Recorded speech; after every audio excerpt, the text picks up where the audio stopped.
What's going on, Spitfires? Welcome back to another episode of the Spitfire Podcast. I'm your host, Lauren Lemunyon, the Spitfire Coach, coming to you with another episode. Just as a reminder, if you're not already subscribed, head on over to Spotify, Google Play, or Apple Podcasts and look up the Spitfire Podcast. Subscribe, tell your friends, let us know what you think, leave a review if you want. We would really appreciate it. Today, we are talking about a word that has been coming up a lot this week. I have been rereading The Big Leap, and if you have not gotten a copy of this, if you have not sunken your teeth into this masterpiece by Gay Hendricks, I highly recommend it. It is a great read. There are so many nuggets. If you've ever heard someone mention the zone of genius or upper limiting, that comes from here. The theme that we're talking about today is around integrity. And I went and folded, I usually don't mark up books much, but I wanted to come back to this because in his book, he talks about integrity breach. And this is when we bring ourselves down, when we're feeling levels of success beyond what we think we deserve, then we kind of do things, we have behaviors that challenge it. So it can be related to lies, broken agreements, withheld truths, and we're aware of them because we feel that conflict.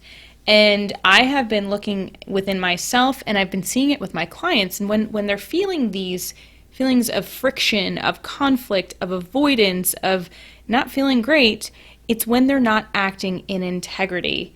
And integrity is integral to who we are. So this is beyond just, a moral code of religion or our culture or our family beliefs. This is something very internal. So who we are as people, if we don't honor that, if we aren't aligned with that, if we are in conflict with that, then we aren't in integrity. So if you heard the podcast episode that I did with Cornelia, she mentioned a quote from one of our friends in the groups that we belong to about when the audio and the visual don't match up. And I said, if what you say and what you do aren't aligned, then we have friction, we have misalignment, and it breaks down trust and ultimately respect. And so if you think of moral code, that's a judgment. But if you think of integrity, it's really based on alignment, on things lining up and being whole and complete. So I want to just give a quote here. So to be out of integrity meant a breach in your wholeness had occurred. There was a gap in your completeness. Thinking of integrity as a physics issue gives you a much more practical tool than regarding it simply as a moral issue. Morality is about good and bad, right and wrong, all of which are highly arguable. Physics is about did and didn't, not is and isn't.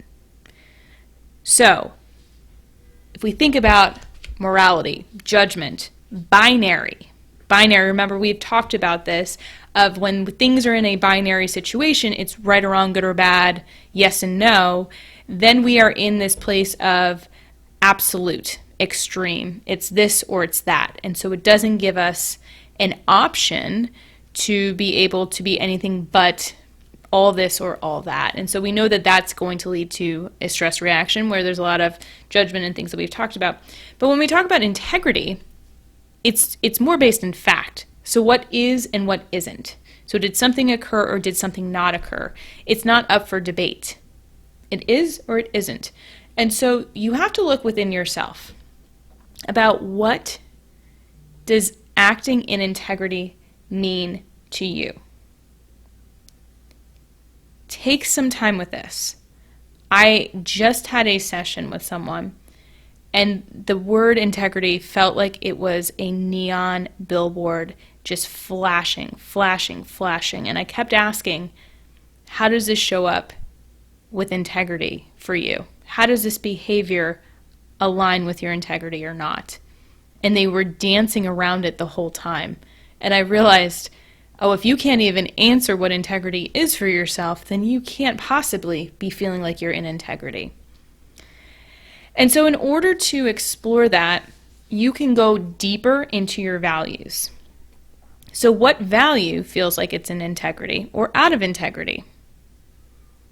Why does it feel in or out of integrity? Or when you show up fully aligned with this value, when you're honoring it, what does it look like? And when it doesn't show up, what is it? So I had to get into integrity this morning and make a really hard decision about whether or not to work with a client who was not being in integrity. And I realized this is something that's really important to me because I do my best work when people are ready to do the work, when people are being honest with themselves, when they're ready to see what's happening, when they're ready to take the hard look, when they're ready to do the work, when they're ready to be uncomfortable. And I realized that this client was not ready to do that, and I couldn't do the work for them. And so I ended up referring out and saying this isn't for me. And there are going to be a lot of hard decisions in order to act in integrity. There are going to be some uncomfortable decisions, but they are necessary. And so this shows up when we have those quote-unquote difficult conversations, when we get nervous. And so before entering into these conversations, I want you to be really clear with yourself about what does integrity look like in this situation? What does being out of integrity look like? And it doesn't matter how the other person responds. It has to do with how you feel about yourself. Even if the other person isn't going to be happy with you, even if you may get an adverse reaction, you have to ultimately wake up with yourself, go to bed with yourself, look at yourself in the mirror, and say, I honored this value, I honored myself, I honored my integrity, or I didn't. And the people who aren't acting integrity feel it. It shows up in so many different ways. There's so many self-sabotaging behaviors, whether it's overeating, over-consuming alcohol, drugs, negative self-speak, getting involved with toxic people and behaviors, overstaying in dysfunctional relationships. If we aren't acting in integrity, we are signaling out that we don't act in integrity, and we're opening the floodgates for people who want to take advantage of that. We're saying it's okay to do it. So it starts today by being very clear about what that looks like and making small, subtle, and consistent shifts to behaviors that are. So for me, it was saying, you know what? We can't work together anymore. This doesn't work for me. This doesn't work for my business. It could be a matter of, I'm not going to have this conversation with you because it doesn't make me feel good. Or you know what? I don't want to spend time with you anymore because I just don't want to. It's making active choices for the life that you want to live, for how you want to feel, that honor your values. So start with the question, what does acting in integrity look like? And what do you need in order to really reinforce that? So highly recommend The Big Leap. Pick it up, read it front to back. I'm reading it for like the third time right now. Maybe I'll learn something again. There's always something to learn. Reread the good books. They're good. They're good. That was a brilliant quote. I hope this has been helpful. I hope that you are feeling in integrity right now and you are feeling super empowered. This is not judgment. This is more self-awareness to help really zone in, hone in on who you are, what to focus on, and to feel even more empowered and awesome. And for all the Spitfires out there, you already know the drill. Keep being awesome.